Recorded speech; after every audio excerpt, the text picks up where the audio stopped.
Assalamualaikum warahmatullahi wabarakatuh. Perkenalkan, nama saya Fani Busma, NPM 1921020536 dari jurusan Hukum Tata Negara kelas I semester 4. Di video kali ini saya akan membuat sebuah tugas dari mata kuliah Filsafat Hukum Islam dengan dosen pengampu Bapak Hervin Yogi Pradikta dengan judul materi Sumber-sumber hukum Islam.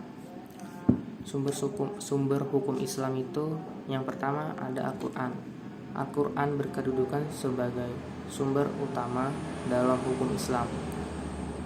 Kedudukan ini mengharuskan umat Islam memahami pesan-pesan yang dikandungnya untuk dilaksanakan dalam kehidupan.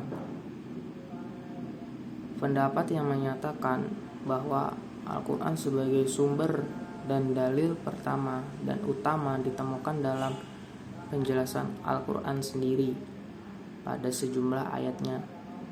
Lebih dari 30 kali ditemukan perintah mematuhi Allah Subhanahu wa Ta'ala dalam Al-Quran. Bahkan meninggalkan aturan yang disebutkan dalam Al-Quran akan membawa akibat meningkatnya kejahatan yang dilakukan oleh manusia. Yang kedua ada Al-Sunnah. Nabi Muhammad SAW sebagai penyampai ajaran Al-Quran diberi otoritas oleh Tuhan untuk menjelaskan lebih lanjut apa yang telah diwahyukan kepadanya. Dengan demikian, Al-Sunnah baik dalam bentuk perkataan, perbuatan, maupun dalam bentuk takrir berkedudukan sebagai sumber kedua setelah Al-Quran. Kedudukan Al-Sunnah ini sebagaimana yang disebutkan di atas berdasarkan argumentasi bahwa secara normatif ditemukan ayat Al-Quran yang menyeluruh untuk taat kepada Rasul, sering dikaitkan dengan ketaatan kepada Allah Subhanahu wa Ta'ala, seperti yang ditemukan pada surat An-Nisa ayat yang ke-13, yang artinya hukum-hukum tersebut itu adalah ketentuan-ketentuan dari Allah.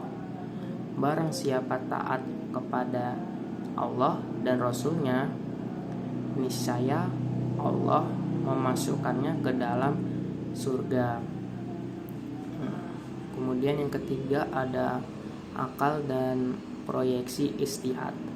Akal merupakan bahwa memerhatikan alam sekitarnya dengan otak, yang dimana otak adalah organ tubuh akal. Artinya akal itu sendiri terdapat di dalam otak seseorang yang digunakan untuk berpikir, dan berdasarkan pemikiran itu maka lahirlah suatu ide atau gagasan mengenai suatu masalah yang dipikirkan. Ijtihad adalah berusaha menetapkan hukum terhadap masalah yang belum ada ketetapan hukumnya di dalam Al-Quran dan hadis, yang dilakukan dengan secara cermat dan pikiran yang murni, serta berpedoman pada aturan penetapan hukum yang benar. Rujukan ijtihad tetap pada Al-Quran dan Al-Hadis, dalam arti bahwa penetapan hukum ijtihad tidak boleh bertentangan dengan ayat-ayat Allah Subhanahu wa Ta'ala atau ajaran Rasulullah SAW. Ijtihad ini diterapkan dengan beberapa cara, antara lain ijma dan qiyas. Ijma itu merupakan kesepakatan para mujtahid pada suatu masa setelah Rasulullah wafat terhadap suatu masalah. Sedangkan kalau qiyas itu merupakan menetapkan hukum dengan cara menghubungkan suatu perkara yang sudah ada ketetapan hukumnya terhadap masalah lain yang dihadapi dan belum ada ketetapan hukumnya, sedang antara keduanya sama-sama memiliki sebab yang bisa disepadankan. Mungkin cukup sekian materi tentang sumber-sumber hukum Islam yang dapat saya sampaikan. Kurang lebihnya saya mohon maaf. Pada Allah saya mohon ampun. Wabillahi taufiq wal hidayah. Wassalamualaikum warahmatullahi wabarakatuh.